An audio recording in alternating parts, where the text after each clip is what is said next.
সাকিব আল হাসান আপনাকে ওই সময় মেসেজ পাঠিয়েছিলেন? না, আমার সাথে কথা হয়নি। আপনার সঙ্গে কথা হয়নি, আপনার ফ্যামিলির সঙ্গে কথা হয়েছে বা তার বাবা মাও আপনাকে হসপিটালে গিয়েছে।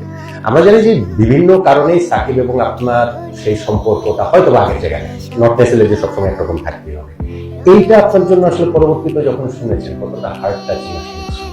অবশ্যই আমার কাছে মনে it was very nice of him যে to check on me, specially আমার ওয়াইফের সাথেও কথা হয়েছে।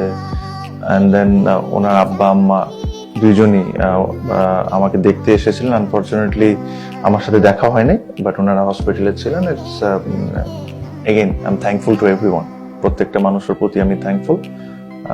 But always feels good. মানে আমি আম শিওর আল্লাহ মাফ করুক, আল্লাহ ওরা সবসময় সুস্থ রাখুক।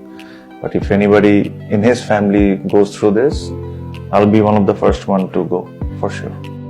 মানে আমার কাছেও ওই জিনিসটাই ভালো লেগেছে যে আমাদের হয়তো অনেক কিছু বাইরে থেকে আমরা বলি, অনেকে অনেক জায়গাটা থাকেন, কিন্তু এন্ড অফ দ্য ডে যে আপনি শুরুতে ইন্টারভিউতে বলেছেন যে ক্রিকেটটা যে আপনার একটা এক্সটেন্ডেড ফ্যামিলি বা আরেকটা ফ্যামিলি, ওই জায়গাটা আমরা সব কিছুর ক্ষেত্রেই দেখতে পেয়েছি।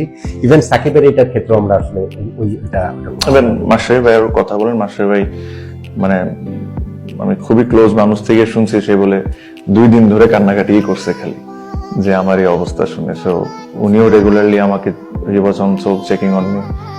আপনি জানেন আমার সাথে মাশরাফি ভাইয়ের খুবই ভালো সম্পর্ক, regardless of anything. I respect him as a elder brother. আমি এটাও শুনেছি, বাট হি রেগুলারলি একটা হলে মেসেজ উনি পাঠান যে সব ঠিক আছে, how's your lifestyle doing and everything, গুলো চেক করতে থাকে। শাসন করেন মাশরাফি তো তার ক্যারিয়ারে শাসন করে তো কিছু করতে পারেন, শাসন করতে পারবেন না, কারণ লাইফস্টাইল ওনারও খুব বেশি ভালো না। এটা ভালো বলেছেন।